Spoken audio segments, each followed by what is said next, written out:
Hi, this is Peter from Anatomy Zone, and in this tutorial we're going to take a look at the arterial supply to the thigh. There are three arteries which supply the thigh. So you've got the femoral artery, the obturator artery, and the inferior gluteal artery. The obturator artery and the inferior gluteal artery are branches of the internal iliac artery, and I looked at these in the previous tutorial where we looked at the branches of the internal iliac. The femoral artery is the largest branch which enters the thigh and supplies most of the lower limb. So in this tutorial we're going to focus on the various different branches of the femoral artery. Looking at this model here, we can see the external iliac artery, and what happens is that it passes under the inguinal ligament to become the common femoral artery. The common femoral artery enters the femoral triangle and it gives off four branches. Now I've just zoomed in a little bit further and you can see these four branches here. The first one is the superficial circumflex branch. This one over here is the superficial epigastric branch, and then we've got the superficial external pudendal and the deep external pudendal arteries. So those are the four branches which come off the common femoral artery. Now moving a bit further down, we can see that there's several branches which are given off in the thigh. So you've got the deep artery of the thigh, which is called the profunda femoris artery, and you can see that here.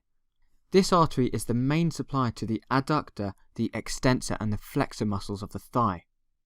The profunda femoris artery gives off three main branches. You've got the lateral circumflex, the medial circumflex, and then you've got perforating arteries, perforating branches. So the lateral circumflex artery has three branches. The first one you can see here is the descending branch, and then coming up to the shaft of the femur you've got two branches. One ascends up onto the neck of the femur, and the other one is called the transverse branch, and it winds round laterally around the proximal shaft of the femur, as you can see here. So the medial circumflex artery you can see here coming off a bit more posteriorly from the profunda femoris artery. And if I just rotate the model around, you can see how it has two branches.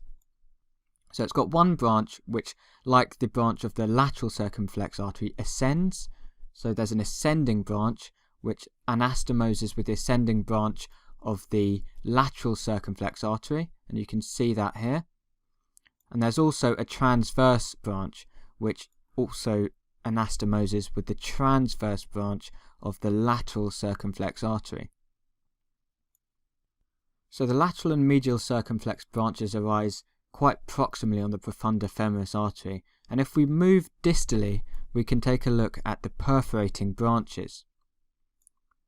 So if I just rotate the model round slightly, you can see that there's three perforating branches and one terminal branch. And these perforating branches penetrate the adductor magnus muscle.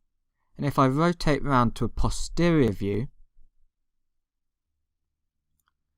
so what you can see is that these perforating arteries give off these ascending and descending branches which unite to form a channel which runs longitudinally. So we've taken a look now at the branches of the common femoral artery and the branches of the deep femoral artery. So what happens after the deep branch is given off? You can see here that it continues down, and the continuation of the common femoral artery after the deep branch is given off is the superficial femoral artery.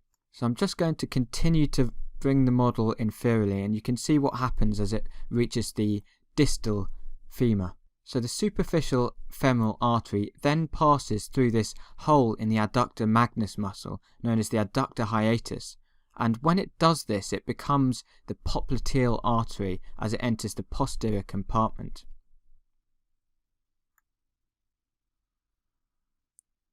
Now just before the superficial femoral artery leaves via the adductor hiatus, it gives off this branch known as the descending genicular artery. The descending genicular artery itself has two main branches. You've got the saphenous branch which passes medially and then anastomoses with the medial superior genicular artery, which we'll take a look at in the next part of the tutorial series. And the other branch is this articular branch, So you've got lots of articular branches which are anastomose around the knee joint. So that's a look at some of the branches which provide the arterial supply to the thigh.